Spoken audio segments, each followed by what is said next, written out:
Hello दोस्तों, कैसे हैं आप सभी। आशा करता हूँ अच्छे होंगे और ठीक होंगे। देखिए, आज का हमारा विषय है मूल अधिकार। आज से हम संविधान के अंतर्गत मूल अधिकारों पर चर्चा कर रहे हैं और मूल अधिकारों के विषय में हम पढ़ेंगे। देखिए, भारतीय संविधान के परिप्रेक्ष्य में भारतीय संविधान का भाग 3 और अनुच्छेद 12 से 35 तक मूल अधिकारों के बारे में दिया गया है और मूल अधिकारों के संबंध में अब हम पढ़ेंगे। देखिए, हम इस जो मूल अधिकार का पूरा चैप्टर है इसको कुछ पार्ट में डिवाइड करेंगे और किस प्रकार से डिवाइड करेंगे उसको समझते हैं।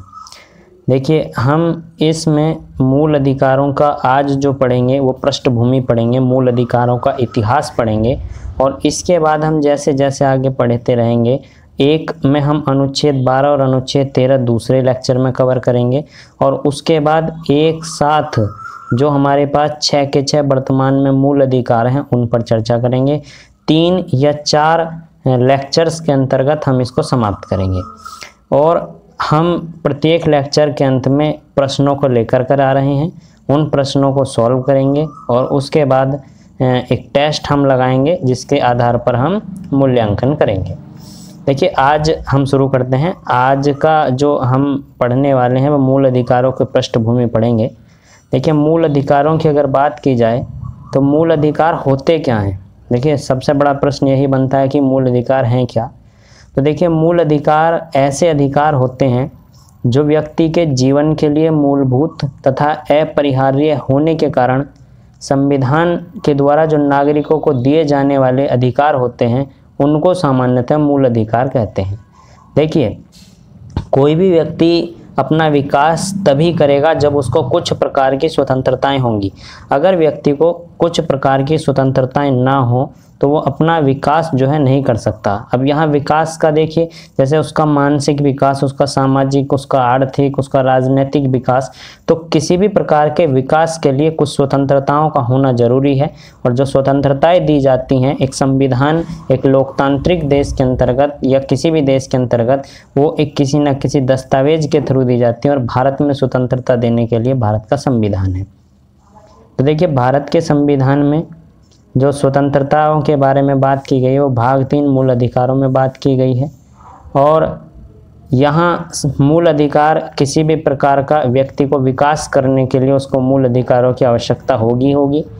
और देखिए, मैं एक बात और यहाँ बताना चाहूँगा कि जो मूल अधिकार होते हैं उन मूल अधिकारों में जो राज्य का हस्तक्षेप है, राज्य का हस्तक्षेप बहुत न्यूनतम हस्तक्षेप होता है, क्योंकि कहा यह जाता है कि जो मूल अधिकार हैं वो व्यक्ति को राज्य से सुरक्षा के लिए दिए गए हैं, यानी कि राज्य किसी भी प्रकार की अराजकता को ना बना सके या किसी भी प्रकार की स्थिति को उत्पन्न ना कर सके जो मानवीय हित में ना हो, उसी के लिए मूल अधिकारों को भारतीय संविधान में दिया गया है।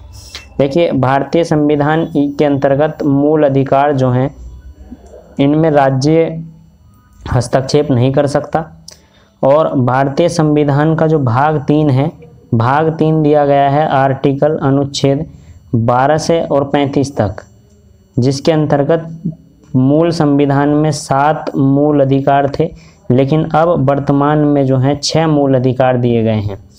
देखिए, मूल अधिकार की अगर बात की जाए तो मूल अधिकार जो अमेरिका का संविधान है, अमेरिका के संविधान में बिल ऑफ राइट्स आया था।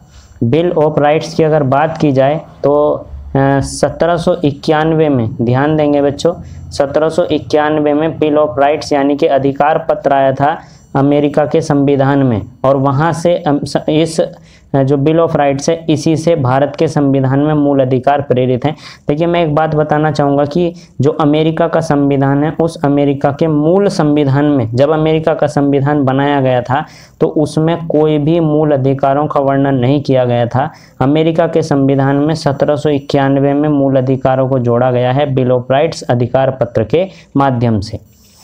देखिए, मूल अधिकारों का विकास जो सर्वप्रथम हुआ था ये ब्रिटेन में हुआ था। देखिए, ब्रिटेन में इनका विकास हुआ था और ब्रिटेन के सम्राट थे जॉन।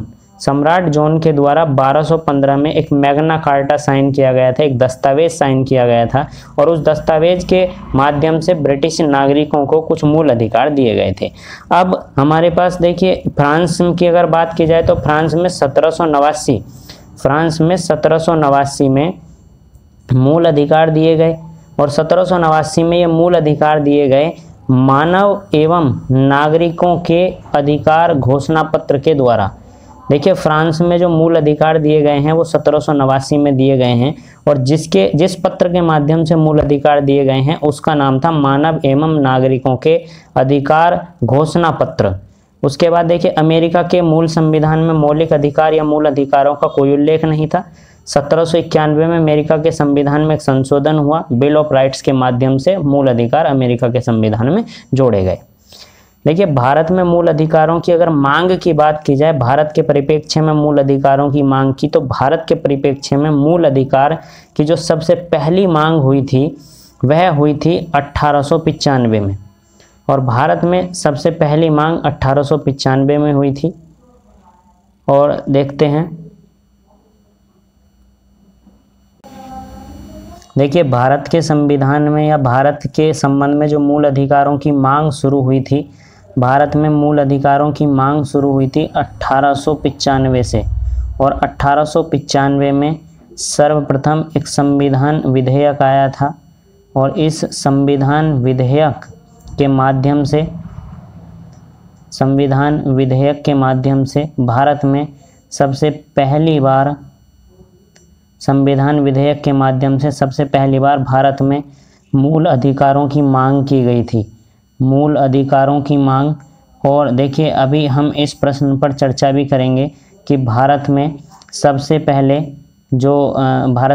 पहले जो मूल अधिकारों की मांग की गई थी वो कब की गई थी। भारत में सबसे पहले मूल अधिकारों की मांग 1895 में संविधान विधेयक के माध्यम से की गई थी। दूसरा यहाँ देखिए अगर हम बात करें तो कांग्रेस की अगर बात करें तो लगभग जो 1925 की बात करते हैं, लेकिन 1925 में श्रीमती एनी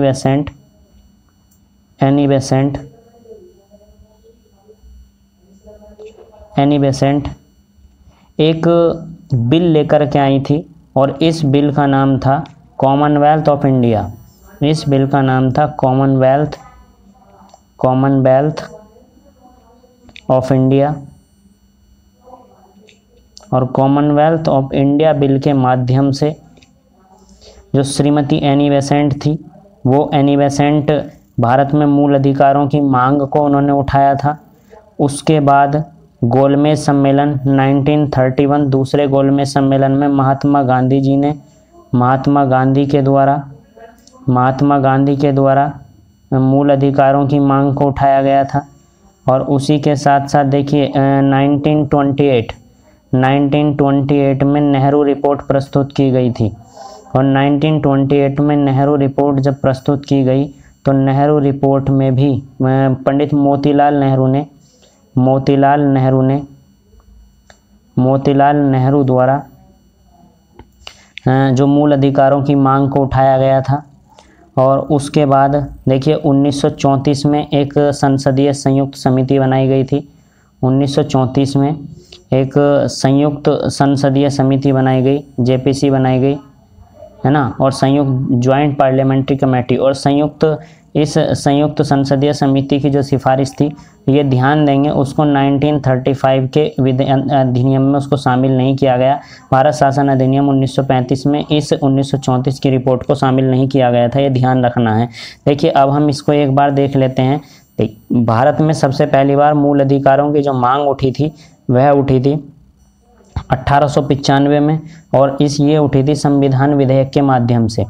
फिर उसके बाद 1925 में एनी बेसेंट ने मूल अधिकारी की मांग को उठाया, और कॉमनवेल्थ ऑफ इंडिया एक्ट यानी कि कॉमनवेल्थ ऑफ इंडिया बिल के माध्यम से एनी बेसेंट ने मूल अधिकार की मांग को उठाया। 1931 में महात्मा गांधी ने गोलमेज सम्मेलन, दूसरे गोलमेज सम्मेलन में मांग को उठाया, और 1928 में नेहरू रिपोर्ट में मोतीलाल नेहरू के द्वारा मूल अधिकारों की मांग को उठाया गया। 1934 में जो संसदीय संयुक्त समिति बनाई गई, उस समिति की रिपोर्ट ने भी मूल अधिकारों को आवश्यक बताया, और लेकिन इसकी रिपोर्ट को 1935 के भारत शासन अधिनियम में शामिल नहीं किया गया। देखिए अब यहाँ भारतीय संविधान का जो भाग 3 है मूल अधिकारों से संबंधित है।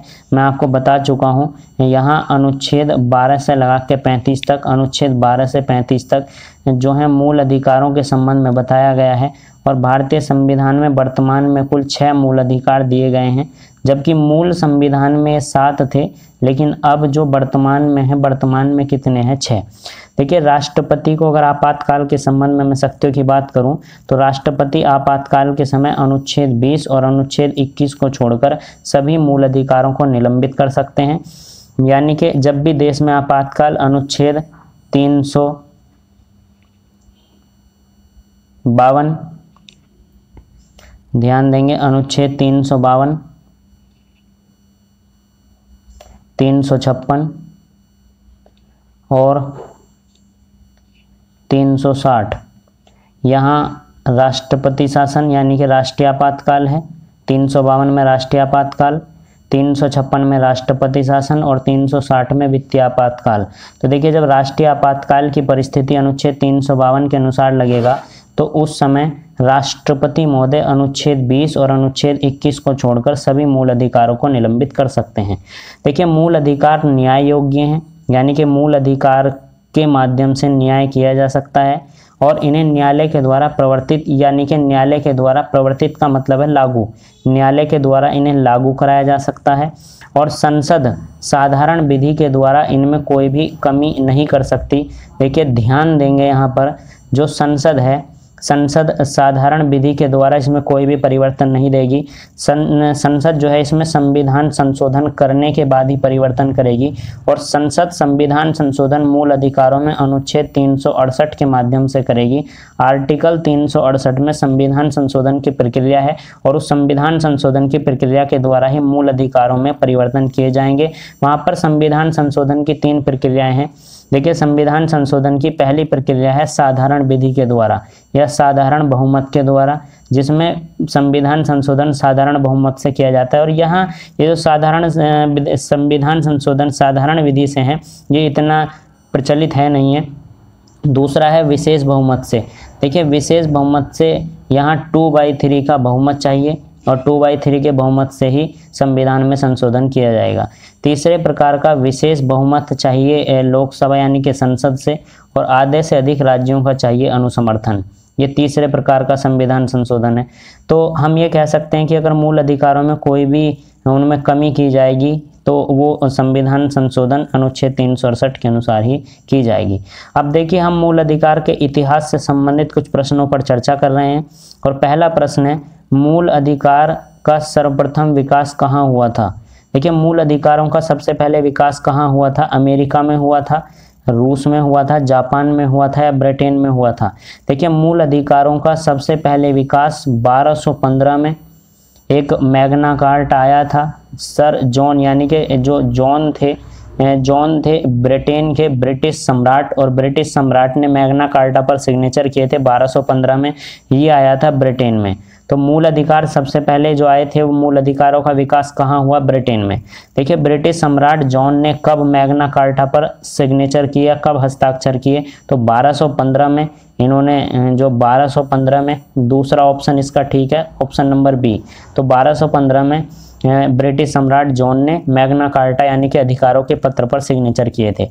किस देश ने 1789 में मानव, ध्यान देंगे, मानव एवं अधिकारों के अधिकार घोषणा पत्र द्वारा अपने नागरिकों को मूल अधिकार दिए? तो देखिए 1789 में जो मूल अधिकार दिए गए थे वो दिए गए थे फ्रांस के द्वारा। यानी कि फ्रांस ने क्या किया था? फ्रांस ने मानव एवं अधिकारों का एक घोषणा पत्र जारी किया और इसके द्वारा अपने नागरिकों को मूल अधिकार दिए थे। देखिए नेक्स्ट प्रश्न की ओर चलते हैं। अमेरिका के संविधान में कब मूल अधिकारों को शामिल किया गया? तो देखिए अमेरिका के संविधान में 1791 में बिल ऑफ राइट्स आया था, नाम था बिल ऑफ राइट्स। और बिल ऑफ राइट्स के माध्यम से बिल ऑफ राइट्स के माध्यम से, यानी कि अधिकार पत्र के माध्यम से अमेरिका के संविधान में मूल अधिकारों को जोड़ा गया था। यहाँ ध्यान ये देंगे कि जब अमेरिका का संविधान बना था तो अमेरिका के मूल संविधान में मूल अधिकारों का कोई उल्लेख नहीं था, लेकिन 1791 में अमेरिका के संविधान में मूल अधिकारों को जोड़ दिया गया था एक संशोधन के द्वारा। और संशोधन जो आया था वो किस नाम से आया था? बिल ऑफ राइट्स के नाम से। देखिए, सर्वप्रथम किस देश के संविधान में मूल अधिकारों का प्रावधान किया गया था? देखिए, अभी तक हम दो बात पढ़े हैं, ब्रिटेन में पढ़ लिए, फ्रांस में पढ़ लिए और अमेरिका में पढ़ लिए। तो संविधान में जो सबसे पहली बार दर्ज किया गया था वो अमेरिका के संविधान में मूल अधिकारों को दर्ज किया गया, यानी कि अमेरिका का संविधान ऐसा संविधान है जिसमें मूल अधिकारों का प्रावधान सबसे पहले किया गया था। भारत में मूल अधिकारों की मांग किस विधेयक के माध्यम से की गई थी? देखिए, संविधान विधेयक 1895, अभी आपको बताया था, संविधान विधेयक 1895 के माध्यम से जो है मूल अधिकारों की मांग भारत में सबसे पहले उठाई गई थी। तो भारत में सबसे पहले जो मूल अधिकारों की मांग उठाई गई थी वह संविधान विधेयक 1895 के माध्यम से उठाई गई थी। 1925 में कॉमनवेल्थ ऑफ इंडिया बिल के माध्यम से किसने मूल अधिकार की मांग की थी? देखिए, 1925 में कॉमनवेल्थ ऑफ इंडिया बिल के माध्यम से श्रीमती एनी बेसेंट ने मूल अधिकारों की मांग को उठाया था। देखिए, मेरा आपके लिए यहाँ प्रश्न है, और प्रश्न मेरा यह है कि 1925 में कांग्रेस का अध्यक्ष कौन था? 1925 के कांग्रेस अधिवेशन में कांग्रेस का अध्यक्ष कौन था? आप उत्तर को कमेंट सेक्शन में कमेंट कर सकते हैं, कांग्रेस का अध्यक्ष कौन था। 1925 में कांग्रेस के अधिवेशन की अध्यक्षता किसने की थी और अधिवेशन कहाँ हुआ था? अधिवेशन कहाँ हुआ था और किसने अध्यक्षता की थी? इसके उत्तर को आप कमेंट बॉक्स में कमेंट कर सकते हैं। नेहरू रिपोर्ट के माध्यम से मोतीलाल नेहरू ने कब मूल अधिकारों की मांग को रखा था? देखिए, 1928, ऑप्शन नंबर 1, 1928 1928 में नेहरू रिपोर्ट को प्रस्तुत किया गया और उस नेहरू रिपोर्ट के अंदर मोतीलाल नेहरू ने जो है मूल अधिकारों को उसके अंदर शामिल किया था। फिर नेक्स्ट प्रश्न हमारे पास है, संविधान सभा द्वारा किसकी अध्यक्षता में मूल अधिकार पर परामर्श हेतु एक समिति का गठन किया गया था? देखिए, ये पूर्ण समिति की हम बात कर रहे हैं। कौन सी पूर्ण समिति थी जो मूल अधिकारों के संबंध में बनाई गई थी? और अगर बात की जाए तो देखिए, सरदार वल्लभ भाई पटेल की अध्यक्षता में जो मूल अधिकारों से संबंधित एक समिति बनाई गई थी। यहाँ दो समिति बनाई गई थी। दूसरी समिति जो थी वो उप समिति थी, अल्पसंख्यक एवं मूल अधिकार पर परामर्श हेतु अध्यक्षता में उप समिति। तो उप समिति जो बनाई गई थी वो JB कृपलानी की अध्यक्षता में बनाई गई थी, JB कृपलानी की अध्यक्षता में। जबकि पूर्ण समिति जो थी कृपलानी, देखिए, पूर्ण समिति बनाई गई थी सरदार वल्लभ भाई पटेल और उप समिति ध्यान रखेंगे JB कृपलानी। ये दो प्रश्न बड़े इंपॉर्टेंट थे, पूर्ण समिति और उप समिति। धन्यवाद। आज की क्लास को यहीं ख़त्म करते हैं। देखिए, अगर आपको हमारे लेक्चर अच्छे लगते हैं तो इनको लाइक करें, शेयर करें और हमारे चैनल को सब्सक्राइब करें और बेल आइकन को दबा लें ताकि हमारे नोटिफिकेशन समय समय पर आप पर पहुंचते रहें। धन्यवाद।